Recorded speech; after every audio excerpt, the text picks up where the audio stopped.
Once again, welcome back guys sa ating YouTube channel, sa ating AutoCAD tutorial, the basics for beginners. So we are already on our day 6 sa ating tutorial.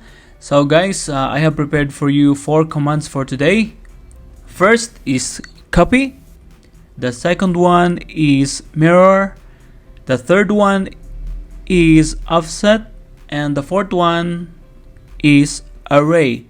A polar and rectangular array. So without any further ado, let's get started. So first guys, we have here a copy command. So what's the shortcut key? It's C and O. Okay, so guys, you can select first the object bago i-execute ang command, or pwede ring command muna bago i-select ang ating object. Okay, so let's just follow the example guys na nandito sa taas. Okay, so by the way guys, kung gusto nyong makuha itong mga exercises na sample na AutoCAD, you can chat down below sa aking video. Pwede kayong mag-comment doon guys, and then or pwede nyo akong i-email sa email natin sa thindarklines@gmail.com. Makikita nyo sa description ng channel guys. Pwede kayong mag-email, mag-request nitong file na to. I-email ko sa inyo ang AutoCAD file na to para makapag-training kayo simula sa ating mga previous na mga exercise, ating mga previous na vlog. Pwede nyong request yung file na yon at isi-send ko sa email niyo. Okay guys? So again, let's get started to the first command. Okay? So just press the CO for copy. Ayan guys, and then select object. Ayan, select lang natin. And then kung mapapansin natin guys, nilagay niya dito sa line B, line C, and line D. So along with that, ikakopy natin itong box na to. Okay, and press enter kung na-select na ang box. Ayan.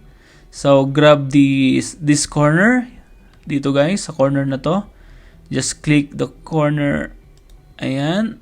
And then click nyo rin dito sa mga corner ng B, C, and D. To make sure guys, just press the F8. Kung mapapansin nyo, kung naka-ortho off kayo, ayan, mapapansin nyo, baka maligaw yung inyong box. Kung ayaw nyo maligaw, just press the F8 para ma-turn on ang ating ortho mode. Ayan. And then, at endpoint, just click. Ayan, click, endpoint, click, and endpoint. Ayaw nyo mag-snap, tulad yan guys, oh. Kung ayaw nyo mag-snap, naka-perpendicular siya, actually pwede naman talaga.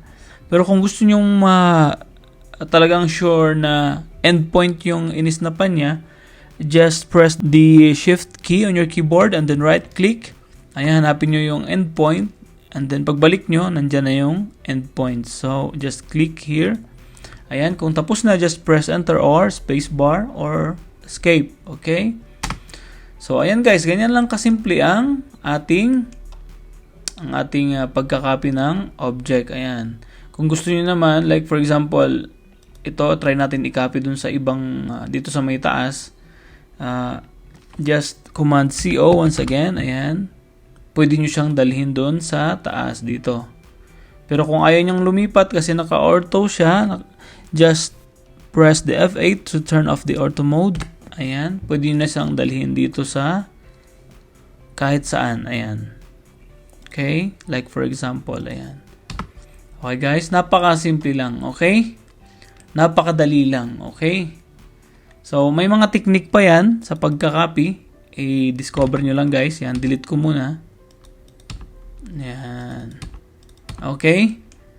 Pwede nyo, i-try and try. I-discover nyo rin ang mga technique sa pagka-copy guys, okay? So, to the next one guys, we have here the mirror command. Ano ba ang shortcut key? It's MI. Okay guys, so ano ba ang purpose nito? I-duplicate natin ang ating object, ang ating subject using the mirror command. Okay? Na magiging kahawig siya completely to the opposite side sa ng ating reference line, okay? So, like for example, itong ating nasa taas, ayan, ito yung kanyang mirror line, ito yung kanyang reference. I-mirror niya mismo doon sa kabilang side, okay?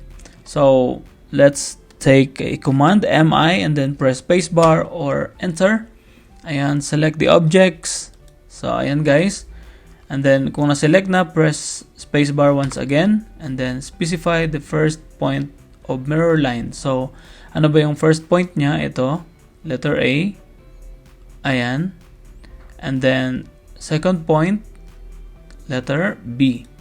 So, pagtapos na, tatanungin kanya kung i-erase mo ba yung source object. So, sa ating case, it's a no. Ayan. Pero kung gusto nyong i-erase yung original na object, just press yes. So, in our case, just no. Okay. So, kung mapapansin nyo guys, baliktad ang ating text na square. Nag-flip siya, no? Nung minerror natin siya. So, ano ba ang gagawin natin dyan para magiging maayos yan? Okay. Mag-command lang kayo ng mirror text. Okay.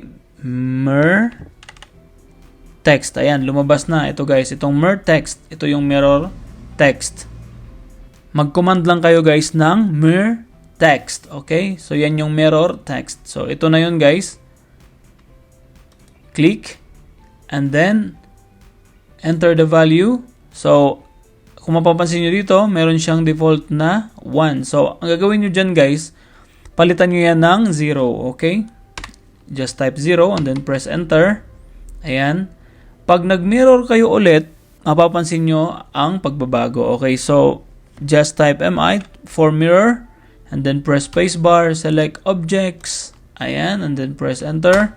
Specify the first point of the mirror line. Ayan, letter A to letter B. And then erase the source object. No.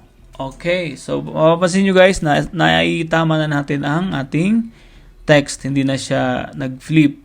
Okay? So guys, pwede kayong mag-mirror ng, like for example, gusto nyo lang talagang i-mirror ang isang object, no? Like for example ito, lagay ko lang sa labas. Gusto nyo mag-mirror lang talaga ng object na to kasi kunyari may lumusot na ganyan dito. Like for example lang naman, no? Ayan. Ang kailangan sa drawing ay itong naka-ausli na to ay dun sa kabilang side. So, pwede nyong select ang object and then mirror command. Ayan.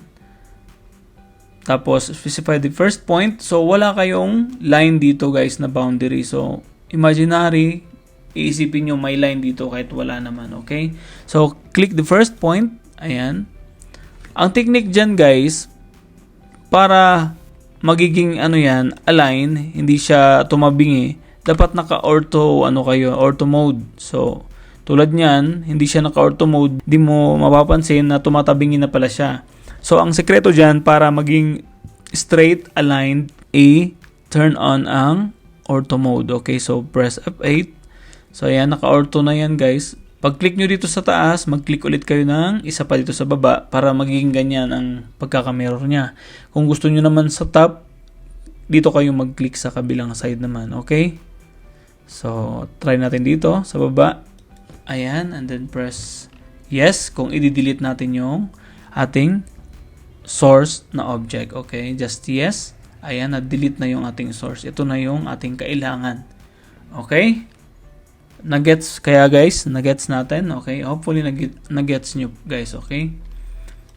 So, to the next one, we have the offset command. Okay? So, kung mapapansin nyo, marami tayong mga sample dito para sa ating exercise. The first one is this line. Kung mapapansin nyo, meron siyang spacing na 5. Okay? Offset distance. So, ang gagawin natin guys, just command offset by the shortcut key letter O. Okay? And then press spacebar. Ayan. Specify the offset distance. So, we have given guys na 5. So, type natin ng 5 and then enter. Ayan. Select objects or object. Ayan. Click lang natin tong line. Ayan. I-click natin siya doon sa direction na gusto natin. Kung sa taas man o sa baba. Okay? So, dito sa case na to, sa taas tayo pupunta. Ayan. By 5. 5, 5, 5, 5. Ayan, guys. Okay? Ganyan lang kasimple ang pag-offset. Okay? So, to the next one, we have here the rectangle. Ay, ang spacing din ng offset ay 5. Offset to the outside. Okay? So, ang gagawin natin, guys, click the object and then command offset. Letter O, press spacebar, type the value. Naka-default na dito sa baba, guys, 5, so you don't need to type the value, just enter. Okay, and then click kung saan mo gusto i-offset, outside or inside. So, dito, outside. So, 1, 2, and 3. 3 offset. Okay. So, ayun, guys, napakasimple lang, no? So, to the next one, we have the circle. Just click the circle. And then command offset, letter O, offset distance. We have 5 once again, enter, and click outside. So, hindi pala outside, ito inside. As you can see in the sample, it's going inside. So, inside tayo mag-click, guys. Ayan, 1 and 2. Okay. Nag-gets po ba, guys? Okay, so, to the next one, we have here the array. So, sa array na ating exercise, we have 2 types. We have the polar array and the rectangular array. Okay? So, to execute, just click the object. Ayan, click lang. And then, type the command array. Ano bang shortcut key? It will be A and R. And then, press spacebar. Ayan, enter the type of array. So, ang gagamitin natin, guys, ay polar array. Okay? PO. Then press enter. Ayan, specify the center point. So, kung mapapansin natin sa ating sample, ang center point ay andito sa endpoint nitong object. Ayan. So, ang given, guys, ay we have here the 360 degrees to fill. At kung ilang object yan, bibilang natin isa-isa. 1, 2, 3, 4, 5, 6, 7, and 8. So, ang gagawin natin, we have given, may given tayo na 360 degrees to fill ng 8 objects. So, ang gagawin natin, we will select the fill angle. Ayan, fill angle. Ano ba ang fill angle niya? It will be 360 degrees. So, andito na siya. Nakalagay na siya sa baba. So, you don't need to type, guys. Just press enter. Ayan. And then, items ang ating isi-select na susunod. Itong items na nasa baba kasi we have 8 items. So, click items. Ayan. And then, enter. Lagyan natin dito 8 and then press enter. So, ayan. Kung mapapansin nyo, guys, ano na yan, okay? 8 na yan. 1, 2, 3, 4, 5, 6, 7, and 8. So, ayan. Kung mapapansin nyo, may mga grip dito, no? Itong grip na to, pwede nyo siyang i-click. Ayan, no? Pwede nyo siyang i-scale. Kung na-click nyo naman ang hindi sinasadya, pwede nyo i-escape yan. So, just escape. Ayan, pwede nyo ring i-click ito kung gusto nyo i-move directly. Ayan, mamumove siya. Ayan, pag nagkamali lang kayo, just escape. Ayan, ito namang isa, nakikita nyo may arrow siya. Pwede nyo siyang i-adjust ang angle. Ayan, click nyo lang yung arrow. Ayan. Ayan, mapapansin nyo. Toink. Ayan, okay. So, just press escape, guys. Ayan, and then press spacebar. Ayan, okay na tayo sa ating polar array. Okay. So, next one, we have here the rectangular array. Ayan, so ang gagawin, guys, napaka simple lang. Itong ating isang box, gagawin nating 2, 4, 6, 8. Okay? So, like for example, let's command array, AR, then press enter, and then select objects. Ayan, select lang natin yung ating square, and then press enter. Ayan, tatanungin kanya kung ano ang type ng array ang gusto mo. So, let's click the rectangular. So, ayan, guys. So, kung mapapansin nyo, guys, meron na ulit siyang mga grip na nandito. Okay, no? Kung mapapansin nyo, 4 na column. Ayan, 1, 2, 3, 4, and 3 rows. Okay? So, kung sa taas, ang makikita natin, 2 row lang siya. So, pwede natin i-click itong arrow na to sa taas. Ayan. And then, drag natin pababa ng konti. Ayan, nabawasan siya. Pag nabawasan na siya, i-click nyo lang din ulit, guys, dito sa may labas. Ayan. So, ayan. Kung gusto nyo dagdagan ito, pwede nyo i-click itong arrow na to. Ayan, madadagdagan yan. So, pero hindi naman, escape lang tayo. So, ayan guys. So, kung mapapansin nyo, dito sa taas, merong spacing na 30. So, kailangan natin i-click ang spacing nandito sa baba para masundan natin yung tamang spacing. Okay? Click the spacing. Ayan. Tatanungin ka niya, specify the distance between columns. So, ito yun guys. Pansin nyo, 30. So, type lang natin ang 30. Okay? Then, press enter or space bar. Then, specify the distance between the rows. So, ito yung ating rows. So, ang given naman ay 20. So, just type 20. And then, press enter. So, ayan guys. Parehong-pareho yan. Okay? So, kung tapos na, just press enter or space bar or escape. So, kung gusto nyong i-double check ito, just click here the dimension linear. Ayan. Click in the corner to the other corner. Ayan. Pareho yan sa taas guys. 30. Okay. Ayan.